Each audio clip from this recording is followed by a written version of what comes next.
Welcome to the last session of our reading about Corrie ten Boom. A week after Betsy's death, other news began to rumble through Ravensbrück. The war was ending and the Germans were losing. Corrie could see the fear in the eyes of her guards as they shouted and pushed the prisoners around. Corrie knew that they killed off the oldest and the sickest of the prisoners in their horrible gas chambers. Now, with defeat on its way, the Germans did not want anyone who had seen their crimes left alive. Even healthy prisoners disappeared every day. On one of these days, Corrie stood outside during roll call. A voice boomed over the loudspeaker, calling a group of prisoners to the front. "Cornelia ten Boom?" Corrie whispered encouragement to the scared faces around her, reminding them to trust in Jesus. She followed the line of prisoners who shuffled away from the main group, ready for whatever lay ahead of her. The guards took the prisoners to another part of the camp where they all waited anxiously. Corrie noticed a young girl in line with her, teeth chattering with cold and fear. This might be the last time I can tell someone about Jesus, Corrie thought. She said a quick prayer for God's help, love, and wisdom. "What's your name?" Corrie whispered to the girl. "They call me Tiny," said the girl. "I've been here for 2 years." "Have you ever read the Bible?" Corrie asked her. "No," Tiny said softly, "but I believe God exists. I wish I knew more about him. Do you know him?" "Yes, I do, and I will tell you all I know," Corrie said. With the time she and Tiny had left, Corrie shared the good news about Jesus. Tiny listened to every word. "Will you let him into your heart?" Corrie asked. "Yes," said Tiny, smiling. What joy Corrie felt, even though she waited for death. She praised God as the group now moved forward. Suddenly, however, a guard pulled Corrie out of the line. "This way," the guard said, shoving Corrie toward a different building. Confused, Corrie followed the guard to a desk inside where a paper was stamped and given to her, along with her old belongings. In stunned silence, Corrie read, "Certificate of Discharge," in big black letters across the top. "I'm free?" she asked in disbelief. "Yes, now get out unless you want to go back in." "What day is it?" Corrie asked timidly. "December 28th, came the reply. She walked out into the weak sunlight in a daze, each step taking her farther away from Ravensbrück. Here's a picture. It was just as Betsy had foretold. Before the end of 1944, both of them had been set free. She finds out later, let me read this, she finds this out later. Back in Ravensbrück, a week after Corrie's release, all women of her age bracket were put to death. And it was discovered that prisoner 66730 had been set free through a mistake in the records, a clerical error. Knowing nothing of this yet, Corrie stayed for 10 days in the hospital, dreaming of seeing Willem and Nolly again. "We're doing our best to arrange transport for you, but it's not easy." And she had to stay in the hospital for those 10 days due to malnutrition and swelling in her feet and ankles. But finally, there was the exciting ride through the dark and then the reunion in Willem's home. The hugging and kissing went on for a long time. "So many joys I can hardly bear it," thought Corrie, surrounded by her nephews and nieces. After the first few moments, she noticed with a sudden sense of shock, though, how ill Willem looked. She took his hands and looked lovingly at him, wanting to know but not daring to ask about the missing member of their family. "No, Corrie, we've had no news of Kik," said Willem, answering her unspoken question. A shadow fell across the room. And I'm afraid I might skip it in reading out of these 3 different books. Kik, they learn, was killed in one of the concentration camps, the Bergen-Belsen concentration camp. So she stayed with Willem for a few days, but then her heart was ready to get back to the Beijing. And finally, they were in Haarlem at last. "Oh, Pickwick!" Pickwick was the one got to take her home. "There's my own little home," she exclaimed, seeing the corner house and watch shop again. Yeah, I think their home was, of course, trashed when the SS guards were looking for their Jews. And then after that, it was used as, homeless shelter. Just homeless people lived in there. So the house had gone through some rough times, but one of their watch shop workers had begun getting things back in order. And the day before she came, Nolly and her girls had cleaned the house from top to bottom. Corrie wanted to see and touch everything. Memories flooded back as she walked into each room. The sight of Father's chair brought a stab of pain. Let's see, I think it was in this other book that together we trooped through the house and shop, looking, stroking, remembering. I stood on the landing outside the dining room and ran my hand over the smooth wood of the clock. Remember, as Father walked down the steps in front of the guards, he said, "We mustn't let the clock run down." I opened the glass, moved the hands to agree with my wristwatch, and slowly drew up the weights. I was home.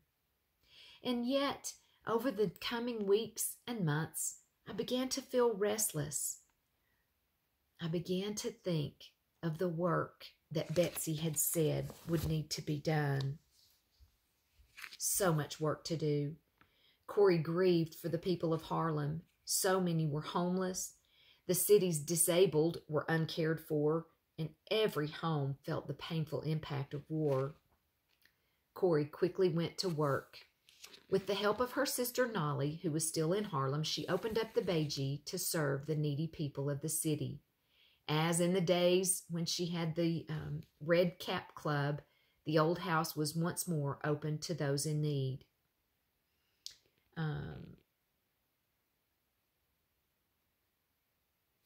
Let's see, let me turn over here.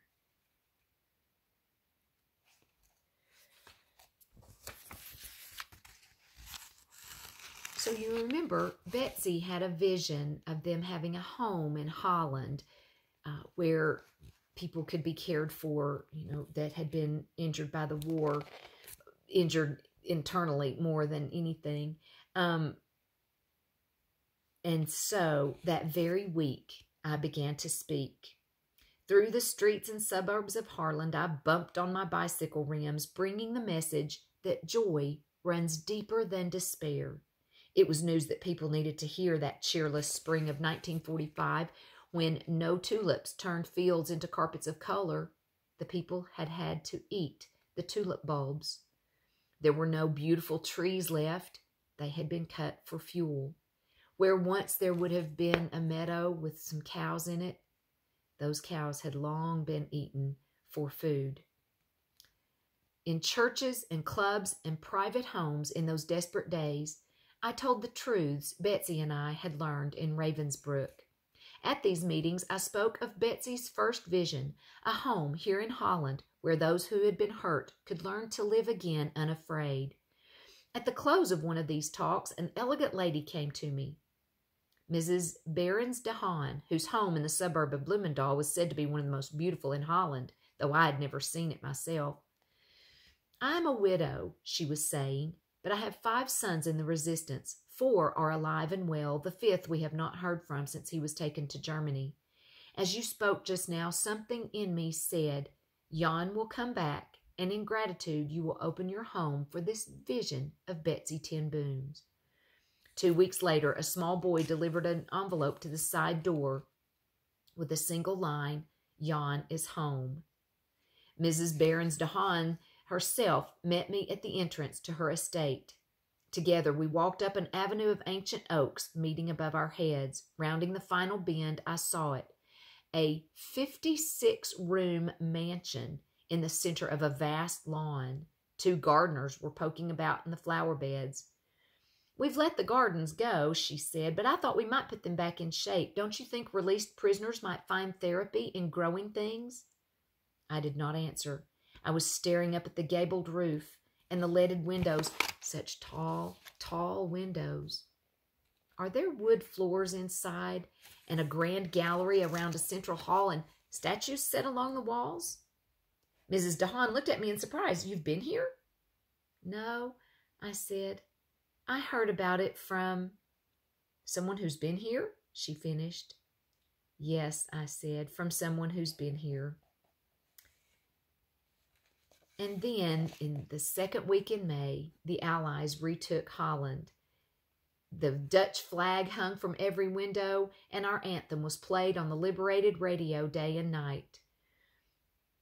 In June, the first people arrived at the beautiful home in Bloomingdale. Silent or endlessly relating their losses, withdrawn or fiercely aggressive, every one was a damaged human being. Not all had been in concentration camps. Some had spent 2, 3, even 4 years hidden in attic rooms and back closets here in Holland. In Bloomingdale, they were reminded that they were not the only ones who had suffered. For all these people, the key to healing turned out to be the same. Each had a hurt that had to be forgiven. The neighbor who had reported him, a brutal guard, a sadistic soldier. Strangely enough, it was not the Germans people had the most trouble forgiving. It was their fellow Dutchmen who had sided with the enemy. These former NSB collaborators were now in pitiful condition, turned out of homes and apartments, unable to find jobs, hooted at in the streets, hailed off and had paint dumped on them. I felt we should invite them to Bloomingdale to live side by side with those they had injured, to seek a new compassion on both sides, but it was too soon for people working their way back from such hurt. The 2 times I tried it, it ended in open fights. So, instead, I turned the Beiji over to these former NSBers. This is how it went. Those years after the war, experimenting, making mistakes, learning. The doctors, psychiatrists, and nutritionists who came free of charge to any place caring for war victims expressed surprise at how well our homes were run.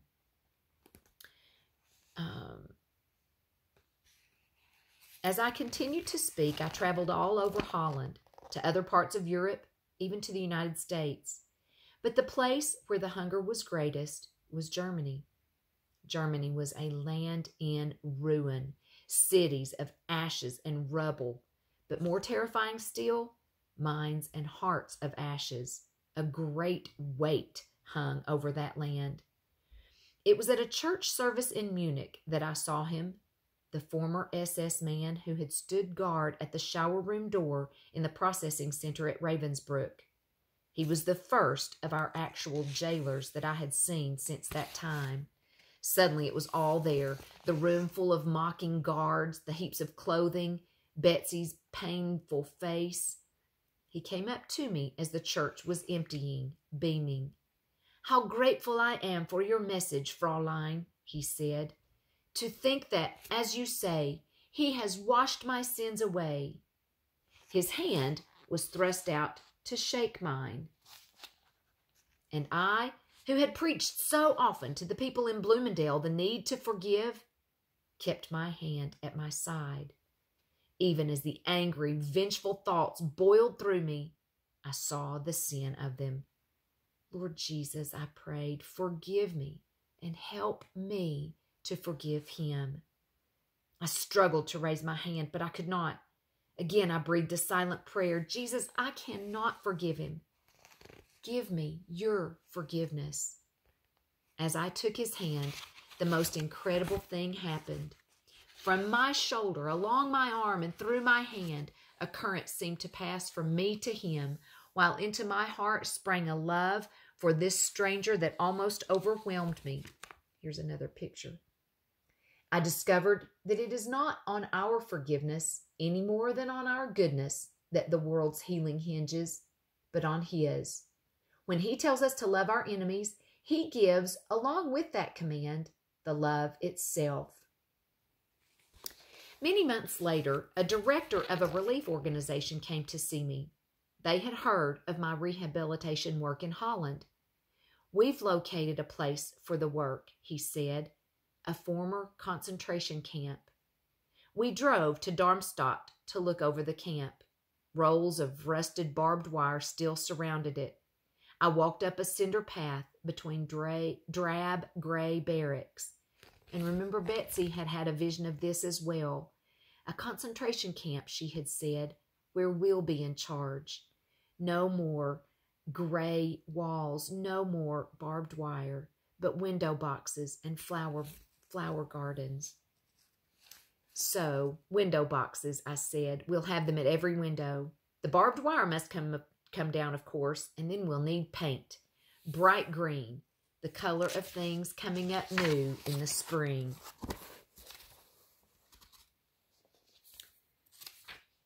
And here's a couple of actual photographs. Hopefully you can see that, of Corrie ten Boom in her older years.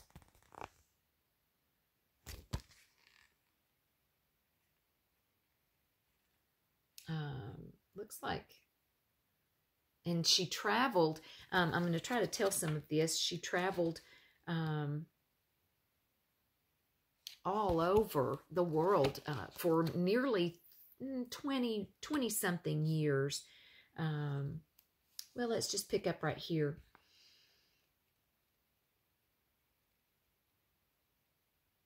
Corrie went all around Germany speaking and counseling. She found the people utterly changed. The arrogant soldiers with their hard hats and stony hearts had gone. They were now in disgrace, and many were in prison. And the ordinary German people who welcomed her into their homes and listened eagerly to her talks were suffering too. When the truth about the concentration camps proved to be worse than even the wildest rumors, most were as horrified as the rest of the world outside of Germany. 96,000 women died in Ravensbrück alone, and that was only one camp. There were also Belsenbergen, where Kick died, Buchenwald, Dachau, Belzec, Chelmno, Treblinka, and Auschwitz, where for the past 4 years, 6,000 Jews per day had been taken into 4 gas chambers and slowly, painfully murdered. In the course of the war, at least 6 million of Europe's Jews had been killed by the Nazis. No wonder so many Germans are shocked and despairing, thought Corrie. Munich was one such city. She spoke to a large crowd there, passing on the message of hope that God had given her for the German people. Let's see.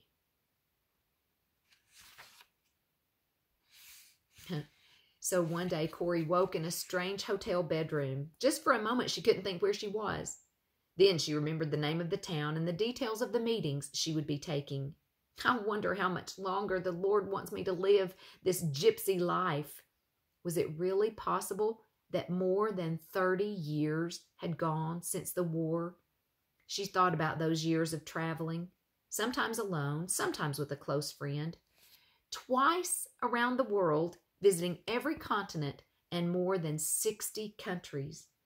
"I must have slept in 1,000 different beds," she said to herself, "not all as comfortable as this one," remembering nights spent on a straw mat on a mud floor in India.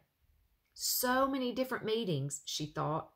Small groups, big groups, in homes, churches, halls, prisons, streets, theaters, universities, stadiums, but the same message of love and forgiveness in each. And now there were even books and movies carrying that message to millions of people she would never have a chance to meet. Just now she was feeling a little homesick for Holland. She had been back many times over the years to see her family and friends and to visit Bloomingdale and another center which had been bought for the work of rehabilitating people. When the homes were no longer needed for those who had suffered during the war, they had been opened to mentally handicapped children and others in need of special help.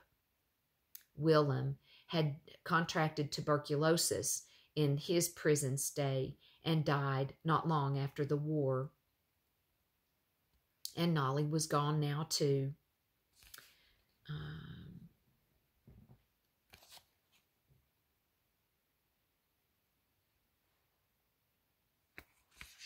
So let me go back and read. Let's see.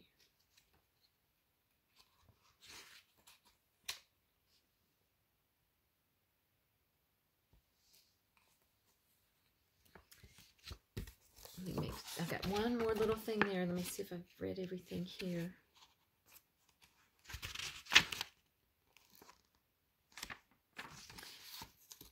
Let's see. Let's read this.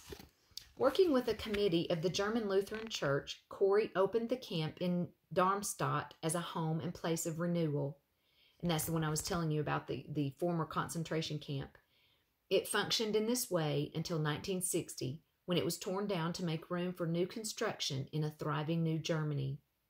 The home in Bloomingdale served war victims until 1950, when it also began to receive people in need of care from the population at large. It is still in operation today in its own new building with patients from many parts of Europe. Willem died in December 1946. Just before his death, he opened his eyes to tell his wife, "It is well with Kik."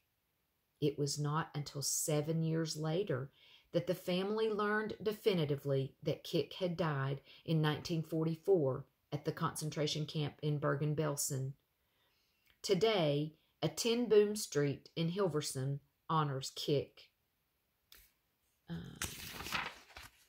In 1959, Corrie was part of a group that visited Ravensbrück to honor Betsy and the 96,000 other women who died there.